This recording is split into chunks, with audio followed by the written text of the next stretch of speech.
আসসালামু আলাইকুম এভরিওয়ান। সকাল সকাল আমার মেয়ে খুব আরাম করে ঘুমাচ্ছে, কারণ রাতে প্রচুর জ্বালাইছে, জ্বর সর্দি আর কাশি। ঘুমাকো। আমি সকালবেলা আবার ভাবি খিচুড়ি রান্না করেছিল আমার ভাতিজার জন্য, তো অল্প একটু খেয়ে গেছে, আমি আবার খাইলাম। এরপরে ঘুম আসছিলাম, বিকালে ঘুম থেকে উঠে আমার মেয়ে একটু নর্মাল করানোর চেষ্টা করতেছিলাম। সে তো নর্মাল হচ্ছিলই না, সব কিছু দেখাচ্ছিলাম। ও তাও যদি একটু হাসে। আমার মেয়ে অসুস্থ হলে আমার খুব খারাপ লাগে। ও কেন জানি এই ঈদ আসলে বেশি অসুস্থ হয়। তাকে হাসানোর চেষ্টা করতেছিলাম, একটু হাসছে মাশাল্লাহ। আমার মেয়ে এমনিতে অনেক দুষ্টু, কিন্তু অসুস্থ হলে কেন জানি একদম চুপচাপ হয়ে যায়, আমার এটা খুব খারাপ লাগে। ওরে গরু দেখাচ্ছিলাম, সে গরু দেখে ভয়েতে কান্না করে ফেলছে। এরপরে মুরগি দেখাচ্ছিলাম, সে মুরগিও দেখতেছিল না। মানে টোটালি তার কোনো দিকে মন নাই।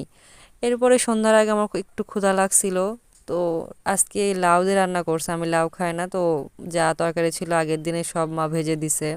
আমি ভাজাভাজি খুব পছন্দ করি। এরপরে খুব বৃষ্টি হচ্ছে, বৃষ্টিতে হাত ভিজাইলাম। আমার আর বৃষ্টির ভেজার ইচ্ছা নাই, আপনার ভাই আমাকে অনেক বকা দিছে মেয়ে অসুস্থতার জন্যে। সন্ধ্যার দিকে ভাবলাম একটু বাইরে কাজ আছে, টুকটাক কেনাকাটা আছে, আর একটা শখের জিনিস দেখতে যাচ্ছি। জানি না কিনতে পারবো কি পারবো না, বাট দেখতে যাচ্ছি। আমার মেয়েকে রেডি করে দিলাম, আমি রেডি হলাম, আমার মা ভাতিজা রেডি হচ্ছে। আমার মেয়ে বাইরে যাবে দেখে খুব খুশি, মাশাল্লাহ। ইনায়া বেশিরভাগ সময় যখন অসুস্থ থাকে আমি ওই দিনই ওকে নিয়ে বাইরে যাই। এমনিতেই অসুস্থ অবস্থায় তার মন ভালো থাকে না, তাকে বাইরে নিয়ে গেলে এসব খুব এনজয় করে। এটা আমি অলওয়েজ করি। অনেকে বলতে পারেন অসুস্থ মেয়েকে কেন বাইরে নিয়ে যান, বাইরে নিয়ে গেলে ওর মন ভালো থাকবে। সোনারের কাছে গেলাম আমার মেয়ের রূপার চুড়ি বানাইতে গিয়ে, আমার একটা রূপার আংটি পছন্দ হইলো।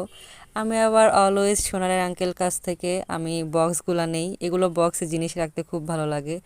এরপরে যাচ্ছে আমার শখের জিনিস নিতে, কিন্তু শখের জিনিস কী নিব সেটা দুই একদিন পর দেখতে পাবেন। আজকে জাস্ট দেখতে গেছিলাম, বাট আমি যে কালারটা নিতে যাচ্ছিলাম সেই কালারটা নাই। আমার ব্ল্যাক কালার নেওয়ার ইচ্ছা ছিল, কিন্তু ব্ল্যাক কালার পাচ্ছি না। চারদিকে জিনিস দেখে মনে হচ্ছে কবে একটু টাকা হবে আমার আর সব শখের জিনিসগুলো কিনে নিয়ে যায়। এই টোস্টার দেখার পর মনে হচ্ছে কবে জিনিস হবে। আর ওয়াশিং মেশিন তো আমার বলতে পারেন একটা স্বপ্ন, যেটা হিউজ বাজেট আমার জন্য। ওটা জানি না কবে পূরণ হবে। আর বললাম না ব্ল্যাক কালার চাচ্ছিলাম, ব্ল্যাক কালার নাই, তো আজকে আর নিলাম না, ওখান থেকে চলে আসলাম।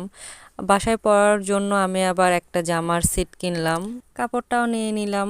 আমি অলওয়েজ বাসার ভিতরেই থাকি, নিচে নামা হয় না, কিন্তু অনেক ক্ষেত্রে মেহমান আসলে গেঞ্জি পরে তো আর নিচে নামা যায় না, এই জন্যে নেওয়া। পাজামা ওড়না ছিলই।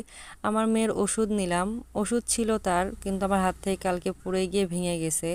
আর বাসায় এসে দেখতেছি বক্সগুলো আমার কাছে খুব ভালো লাগছে, আর আংটিটা আমার কাছে মাশাল্লাহ খুব ভালো লাগছে।